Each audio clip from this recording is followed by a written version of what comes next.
So yun guys, good morning at welcome back dito sa ating vlog-vlogan sa Barcelona. So yun, kwento ko lang dito sa Reels ko yung recently na pinost ko dun sa grupo ng mga Pilipino rito sa Barcelona, yung carpenter job na hiring, no? So yun.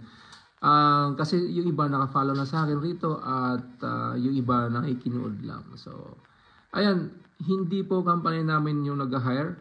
Okay, may nagpatulong lang po sa akin na ka-close ko na manager ng isang napaka-importanting company rito sa Barcelona. So sila po yung explain ko lang, no. So sila po yung nagmagawa ng mga displays at exhibits sa loob ng mga hotels at sa malls at sa kung saan sa mga importanteng locations ng mga events, no, ng mga malaking kumpanya. So may konting level yung company nila. So yun, at nagkakaproblema sa mga staff dahil nga